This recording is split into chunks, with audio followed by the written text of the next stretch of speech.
खुशियों के रंग नेशनल ऑटोमोबाइल के संग अब सभी प्रकार की टू व्हीलर गाड़ियां उपलब्ध है, वो भी आकर्षक ऑफर्स के साथ। संपर्क कीजिए नेशनल ऑटोमोबाइल, हरिगंज और भोगट रोड, खंडवा। गया इनके खाते में सीधे पैसे डाल दिए गए, इनको पता नहीं है। अब ये कोर्ट केस लड़ेगी जब तक तो ये 8 टावर खड़े हो जाएंगे। आप सोचिए कि दमनकारी नीति से अगर आप 8 टावर 3 एकड़ में खड़े करेंगे तो कैसे चलेगा। आपका सेंट्रल इलेक्ट्रिक एक्ट में एक अधिनियम है कि जो भी जमीन भूमि उसमें बाधित होती है उसको 200% भूमि का मूल्य से 200% उसको मुआवजा मिलना चाहिए। और दूसरे खेत में भी अगर राइट टू वे कॉरिडोर में अगर जमीन प्रभावित होती है तो उसका 30% मुआवजा दिया जाए। आप सोचिए, आप आकलन करवा लीजिए, सर्वे करवा लीजिए पूरे खंडवा जिले का, किसी किसान को 27,000 से ऊपर टावर का पैसा नहीं दिया गया। ये अत्याचार है और शोषण हो रहा है जनता के साथ। हम महिला के साथ, हम गुजर समाज के साथ मजबूती से खड़े हैं और लड़ाई आर पार की लड़ेंगे और न्याय नहीं मिला तो बड़ा उग्र आंदोलन होगा खंडवा जिले में। पहले वो चाह रहे हैं कि हम लोग सरेंडर कर दें। 2020 से मैं इस लड़ाई में लड़ रहा हूँ। हम लोगों ने इस बार तीसरी बार पुलिस प्रशासन का और तहसील प्रशासन और खंडवा जिला प्रशासन का सामना किया है। हमको विगत 5 साल 5.5 साल हो गए वो प्रशासन के द्वारा डराने धमकाने की कोशिश की जा रही है। वो हमारा प्रशासन निराकरण नहीं चाहता, वो हमको डराने की कोशिश कर रहा है।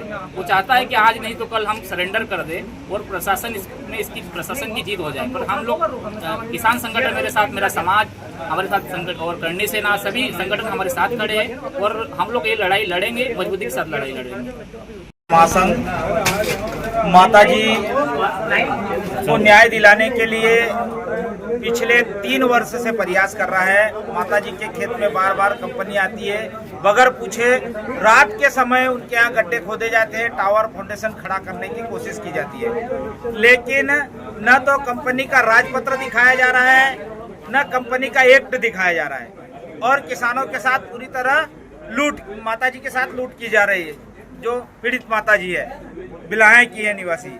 तो इसलिए आगे का कदम हमारे प्रदेश अध्यक्ष जी से बात हुई है राष्ट्रीय किसान मजदूर महासंघ की, कि आगे अगर माताजी को प्रताड़ित किया गया, बगैर मुआवजे से उनके खेत में काम किया गया तो पूरे प्रदेश में ज्ञापन के माध्यम से आंदोलन किया जाएगा। और यहाँ पर जो हमारी रेवा गुजर महासभा का समर्थन हुआ इसलिए धन्यवाद, और करनी सेना का भी धन्यवाद देते हैं। और सामाजिक संगठन माताजी के समर्थन में आने वाले हैं, माताजी की तरफ से उनको हम धन्यवाद देते हैं। और बड़ा आंदोलन होगा क्योंकि यहाँ खंडवा कलेक्टर तानाशाही है, वो जनता के साथ तानाशाही कर रहा है।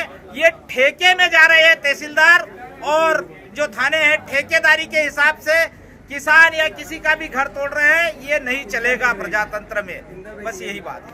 90% जो आबादी है वो किसान परिवार है और कहीं ना कहीं कृषि करके अपने परिवार का पालन पोषण करते हैं। विगत कई दिनों से चाहे हाईवे हो, चाहे एमपीपी वाले हो, चाहे रेलवे वाले हो, हर जगह जमीनों को अधिकृत किसानों को किया जा रहा है, परंतु मुआवजा नहीं दिया जा रहा है। जबकि शासन प्रशासन ने जहाँ किसान की मदद करना चाहिए वहाँ ठेकेदार के साथ में खड़े होकर किसानों को धमकाया जा रहा है।